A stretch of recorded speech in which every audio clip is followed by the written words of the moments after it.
Silakan dulu Bapak Ibu. Shalom. Halo. Di Tuhan. Bagaimana menurut Bapak Ibu selama ini kita hampir 3 bulan ya tidak berjumpa bersama-sama. Lalu kira-kira apa yang Bapak Ibu dengar di luar sana yang paling santer menurut Bapak Ibu apa? Kira-kira yang sedang mereka bicarakan, apa yang sedang mereka pikirkan, apalagi di Yerusalem, di Israel terjadi banjir bandang. Lalu tadi saya mendapat informasi juga di Sulawesi terjadi hujan batu meteor apa namanya itu. Nah sekarang besok saudara kita sepupu kita menunaikan ibadah apa istilahnya lebaran ya. Lalu apa Bapak Ibu kira-kira yang dipikirkan panjenengan apa kira-kira? Apa? Kalau sudah memang belum lengkap ya, belum lengkap, tapi nanti misalnya ada pasti akan terjadi yang lain. Kira-kira apa ya panjenengan pikirkan? Ada yang bisa menjawab? Apa yang panjenengan pikirkan? Yang mereka pikirkan apa kira-kira? Lebih cepat dijawab banyak gitu ya. Setuju? Banyak Pak, nggak bisa dihitung. Apalagi sekitar hampir 7 miliar lebih penduduk dunia ini. Kalau disuruh satu persatu ya tidak mungkin. Tapi yang pasti begini ya, paling tidak kita berpikir, kenapa ya kok bisa seperti ini? Sebentar lagi berpikir berbeda lagi setelah ketemu yang lain. Bagaimana masih ibadah kan? Terus ada yang berpikir lagi berdoa sausan Tuhan kita. Jadi kalau kita berpikir secara positif dan mengikuti alur daripada firman Tuhan, lebih-lebih kalau malam hari Bapak Ibu dibangunkan Roh Kudus. Coba Bapak Ibu dengar baik-baik ya, alunan suara dari Tuhan itu selalu berdetak ya, membisiki kita, nak bangunlah berdoa untuk keluarga, untuk bangsa-bangsa dunia ini. Dan kita bersyukur sore hari ini kita masih diberi kesempatan untuk menikmati suasana di mana Tuhan itu selalu memberikan suasana yang berbeda ya dengan yang lain. Sekalipun pada waktu itu zamannya Yesus itu tidak ada yang aman. Pemerintahan Romawi begitu kejam luar biasa.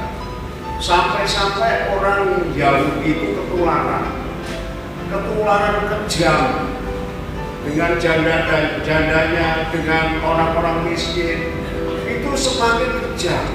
Dikira Bapak Ibu ketika Tuhan datang pertama kali dalam keadaan enggak. Situasinya mencekam. Orang-orang Yahudi banyak yang jadi perampok. Kalau jadi perampok berarti kan tidak mau tinggal di rumah, pasti di gua-gua.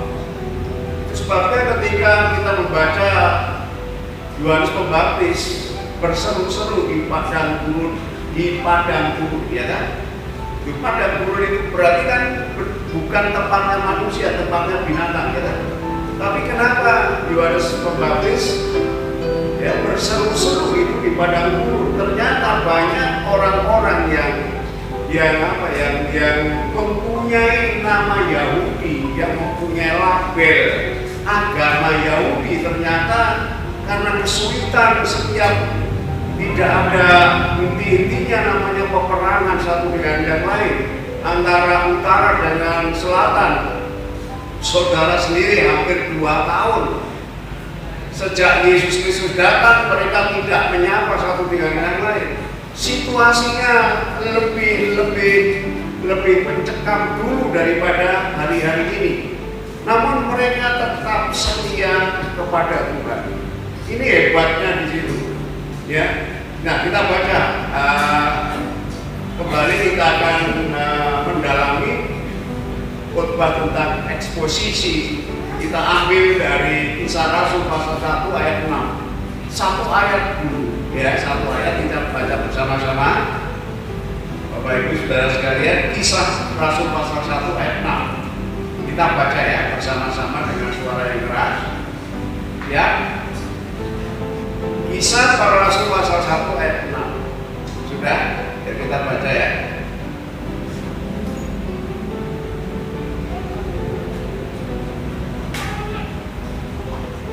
1, 2, 3.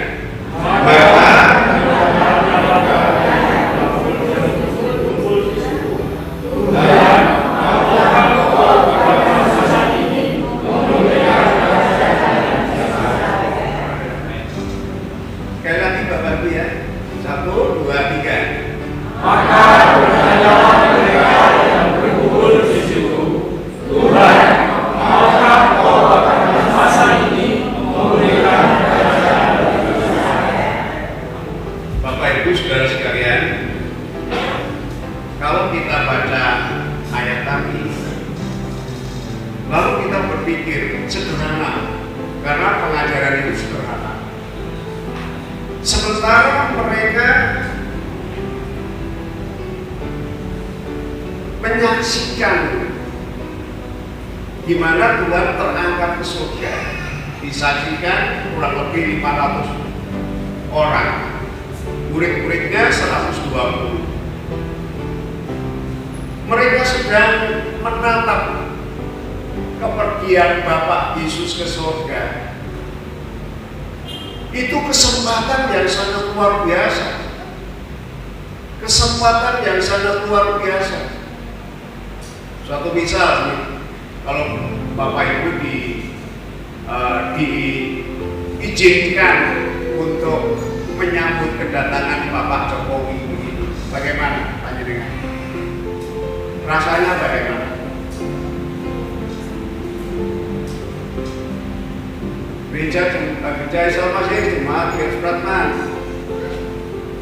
menyambut kedatangan Bapak Presiden jam sekian harus tepat waktu, pasti jam 7 panjenengan sudah datang di tempat. Tetapi coba bayangkan, pernah Bapak Ibu Saudara sekalian, ketika mereka diizinkan bersama Yesus,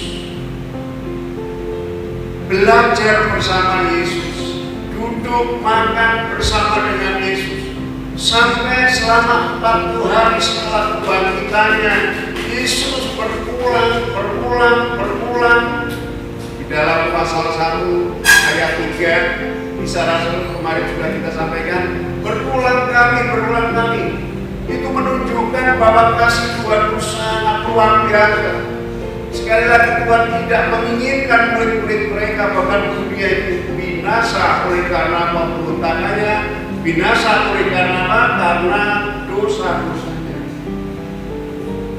Ketika Tuhan memberkati mereka setelah makan bersama-sama lalu berjanji jangan tinggalkan Yerusalem.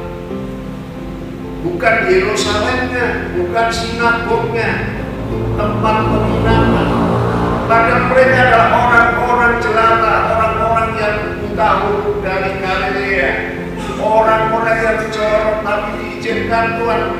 Biasanya takut, mereka itu takut dengan apa? Dengan orang-orang Romawi, juga orang-orang Yahudi yang sok keren itu. Tetapi mereka tenang, karena apa? Karena selama, kalau saudara membaca Alkitab ya, Sejak Yesus lahir sampai Yesus terangkat itu sekitar membutuhkan waktu 33,5 tahun. Kalau 3 tahun setengah itu sebetulnya hitungan Yudaisme. Artinya begini, setiap orang yang umur 30 tahun itu baru diberi hak untuk mengajar. Itu Yudaisme. Yesus bukan Yudaisme. Yesus adalah dari surga. Nah, sejak kapan Tuhan mengajar dan bekerja? Sebelum saudara ada, sebelum langit dan bumi ada, sebelum manusia ada, Tuhan sudah bekerja. Sebelum manusia diciptakan, Tuhan menciptakan langit dan bumi dengan segala isinya, begitu ready demi manusia. Makanya saya berani mengatakan sejak kapan Tuhan mengerjakan? Sejak dunia belum diciptakan. Bahkan kalau berbicara tentang konteks Yesus lahir, itu sejak Roh Kudus ada di dalam rahim Maria. Di situ Tuhan sudah mengerjakan Maria pengawal Maria yang utusan, yang dari desa. Lalu Roh Kudus datang di situ. Malaikat Jibril menjelaskan. Lalu di situ seorang perawat Maria dikerjain sama Tuhan. Mau dikerjani. Akhirnya saudaraku, ketika mau pulang ke surga, pernah saya sampaikan, itu diberitahu, udah pulang ke surga. Waktu itu masih di Efesus sama Yohanes. Sudah mau pulang tapi ke desa dulu, ke Efratan, ke Bethlehem. Diantar. Akhirnya disaksikan para murid naik ke surga. Memang mati, tapi kuburannya kosong. Setelah dicari bersama-sama. Nah ini saudara, Maria ternyata dikerjani oleh Tuhan karena mau ya hidupnya diopeni Tuhan, dipelihara Tuhan sampai masuk surga. Seperti khotbah kemarin, ketika panjenengan percaya sama Yesus, jangan berhenti untuk tinggalkan Tuhan, jangan berhenti untuk apa? Untuk berdoa, jangan berhenti untuk memberitakan Injil terus sampai mati, tidak ada pensiun, tidak ada.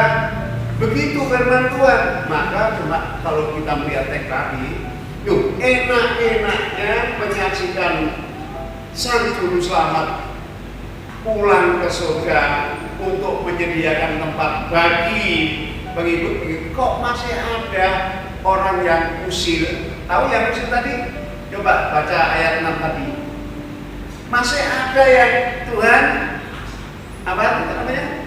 Tuhan, maukah engkau menjadi raja dunia seperti orang-orang lain? Masih begitu pikirannya masih duniawi. Tuhan itu bukan raja duniawi, raja surga. Amin. Kok coba baca lagi, coba ayo dibaca. Masih ada orang-orang yang berpikir seperti itu. Seharusnya sudah mengucap syukur, aku diizinkan Tuhan untuk menyaksikan Bapakku Yesus naik ke surga. Aku nanti akan pergi seperti itu. Ya dibaca ya, 1, 2, 3. Maka mereka yang berkumpul di situ, Tuhan, maukah Engkau pada masa ini memulihkan raja bagi Israel? Ini loh, ini sangat-sangat disayangkan. Sejak awal Yohanes Pembaptis diperintahkan Tuhan, ya di pasal panjang baca ya, Matius pasal 3, monggo Pak Liman. Matius pasal 3 ayat 2. Tuhan sejak awal datang ke dunia itu bukan membicarakan masalah materi, bukan masalah kedudukan raja seperti raja-raja itu, tidak. Tuhan ingin ya mengajarkan tentang firman Tuhan supaya mereka ada persiapan nanti kalau sudah waktunya. Ya, Matius pasal 3 ayat 2 Pak. Ya, 2 saja lah ya. Yang keras Pak Renan. Matius pasal 3 ayat 2. Perhatikan Bapak Ibu ya. Bertobatlah sebab kerajaan surga adalah sudah dekat. Ulangi Pak. ora apa-apa. Bertobatlah sebab kerajaan surga sudah dekat. Bertobatlah. Terus sebab kerajaan surga sudah dekat. Sudah dekat atau sudah datang? Atau sudah datang sudah dekat? Sudah dekat ya sudah datang. Pemiliknya sudah ada di situ.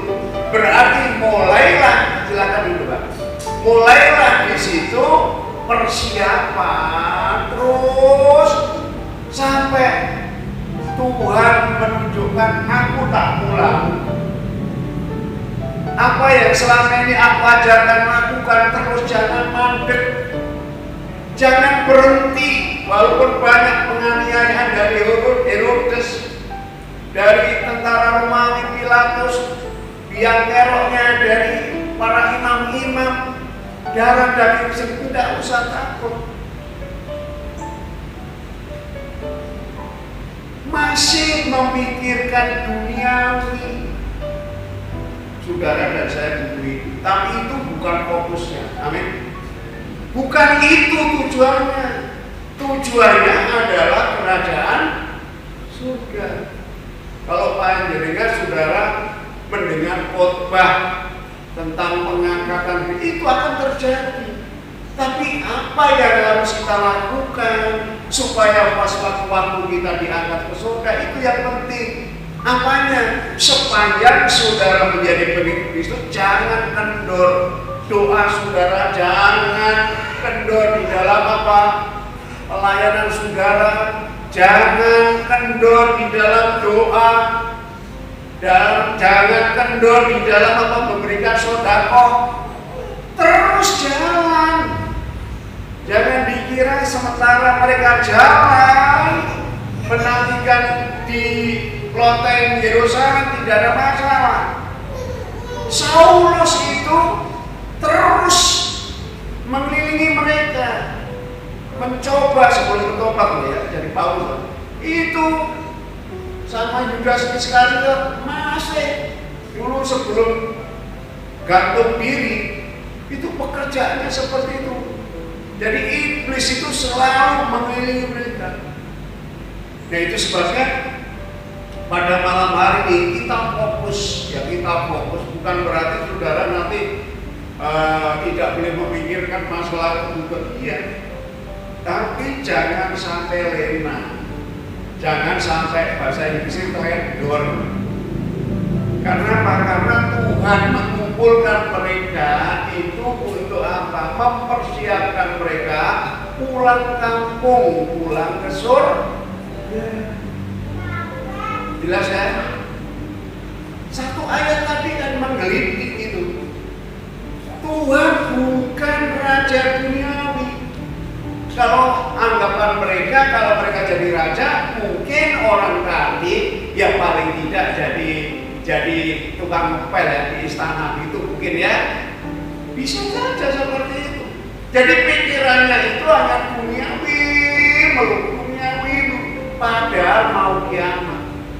Nah kalau sudah mau kiamat, saudara punya mas-masan, mas-mas bukan mas Petrus, mas Sulaiman, tapi mas-masan, satu truk, satu gunung, enggak laku sebab emas yang di surga itu beda.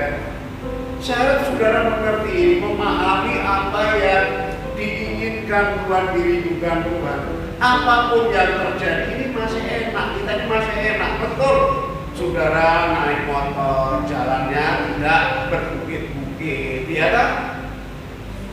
Tapi iblis itu selalu mengatakan bravo, malah beneran yang lemah, ya kan? Kok lemu awalnya tapi rohaninya seharusnya seperti ini. Yang gemuk yang mana seharusnya? Rohaninya yang harus gemuk, bukan tubuhnya. Nanti ketemu ginung-ginung ya. Wah, sama kok tambah lemah. Iya, omongan turu ya kan? Bukan itu. Justru saudara banyak membaca Alkitab tidak ngerti. Pak Petrus yang di sini terus. Dan saya tidak merasa terganggu. Sudah mau jam 1 malam ya berdoa untuk saudara ya. Itu berarti kan saya ingin rindu gereja ini diselamatkan semua. Amin. Amin. Sebab jawab, ya dapat juga. Jadi saya tidak akan memandang. Jadi intinya Bapak Ibu, ya besok nanti saya akan teruskan. Kalau Bapak Ibu mau datang, nggak masalah. Lebih banyak datang itu lebih banyak dengan ternyata begitu ya.